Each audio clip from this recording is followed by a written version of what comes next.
আপনারা দেখছেন বার্তা এক নজর। বাংলাদেশে অত্যাচারিত হয়ে প্রাণ বাঁচাতে ভারত ভূখণ্ডে প্রবেশ করতেই বিএসএফ এর হাতে ধৃত এক নাবালিকা। মঙ্গলবার রাতে উত্তর দিনাজপুরের চোপড়া ব্লকের ফতেপুর বিওপি এলাকা থেকে ওই নাবালিকাকে আটক করে চোপড়া থানার পুলিশের হাতে তুলে দেয় সীমান্তরক্ষী বাহিনী। এরপর ওই রাতে তাকে হোমে পাঠায় পুলিশ। জানা গিয়েছে, বাংলাদেশের পঞ্চগড় জেলার বাসিন্দা ওই নাবালিকার পরিবার ইসকনের ভক্ত। শুধুমাত্র এই অপরাধী তাকে বাড়ি থেকে তুলে নিয়ে যাওয়ার লাগাতার হুমকি দেওয়া হচ্ছিল। শেষমেশ কোনো রাস্তা না পেয়ে ভারতে পালিয়ে যেতে বাধ্য হয় ওই নাবালিকা।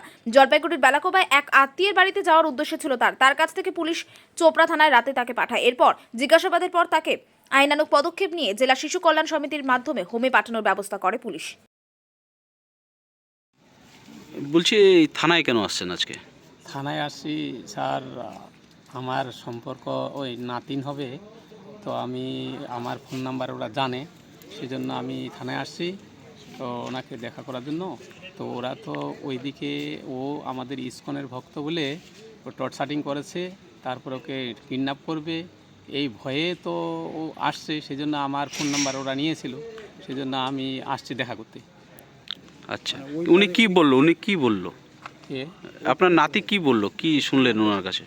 ওনার কাছে শুনলাম ওই তো ওইটাই যে আমাকে এইখান থেকে কিডন্যাপ করে নিয়ে যাবে। আমি বাপের এক মেয়ে, আমি ইসকনের ভক্ত, এই ইসকনের ভক্ত হয়ে আমার দোষ হয়েছে, সেজন্য আমাকে এই জন্য ওরা বাড়িতে আসে হুমকি দিচ্ছে। বাংলাদেশের কোথায় বাড়ি ওনার? বাংলাদেশের বাড়ি হচ্ছে পঞ্চগড়ে। তো কবে ওনাকে ধরেছে? আজ রাত্রি তো কটার সময় ধরেছে, তো আজকেই এই থানায় নিয়ে আসলো নাকি? থানায় নিয়ে আসছে। তো থানায় তো ও তো খিদার তুলে কোনো কথা বলতে পারছে না, দুর্বল, সেই জন্য ও তো এমনি ভয়ে আসছে। আবার এখানে এখন বিএসএফ ধরেছে, সেই জন্য আমি থানায় আসছি, দেখা করলাম বড় বড়োর সাথে। তো এই ভারত সরকারের উদ্দেশ্যে কি বলবেন, এই যে যারা অত্যাচারিত হচ্ছে বাংলাদেশে? তো ভারত সরকার আমরা চাচ্ছি ইমিডিয়েটলি এটা একটা পদক্ষেপ নেওয়া উচিত, যে আমাদের যে এই যে হিন্দু সম্প্রদায় এই যে ছোটো ছোটো মেয়েগুলোকে কিডন্যাপ করছে বা এখান থেকে নিয়ে যাচ্ছে, টর্চারিং করছে, হিন্দুদের আমাদের মানে বলছে তোমরা এখানে কেন আছো, এখান থেকে তোমরা চলে যাও, বাড়িঘর ছাড়ো, অনেক কিছু হুমকি দিচ্ছে।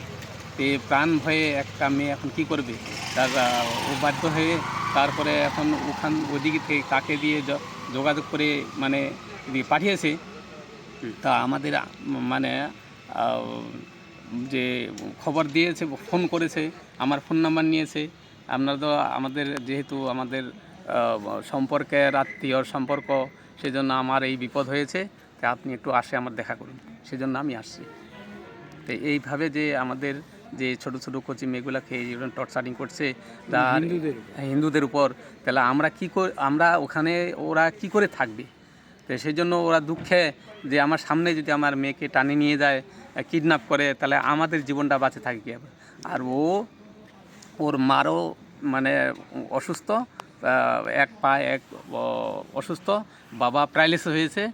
এখন এই জন্য এখন মেয়েটাকে কি করবে, সেই জন্য ওই মেয়েটাকে কী করে কী ব্যবস্থা করেছে সেটা আমাদের অতটা নলেজ নেই। তা আমার ফোন নাম্বার ওরা লিখে নিয়েছে, তো এইখানে আসে আমাকে থানা থেকে, বা ওর কাছে এই ফোন নাম্বার ছিল, তারপর আমাকে ফোন করেছে, সেই জন্য আমি থানায় আসলাম। থানায় আমি কথা বললাম বড়োর সাথে, এখন বলেছে যে ওকে এখন নিয়ে গেল। এই ব্যাপার। কি নাম মেয়েটার? মেয়েটার নাম হচ্ছে অর্পিতা, নাম না ডাক নাম করে অর্পিতা। কোথায় বাড়ি ছিল ওনাদের? বাড়ি তো পঞ্চগড়ে ছিল। আপনার নাম? আমার নাম হচ্ছে ডাক নাম হচ্ছে হরানন্দ অধিকারী। আপনার বাড়ি কোথায়? আমার বাড়ি হচ্ছে বেলাকোপা।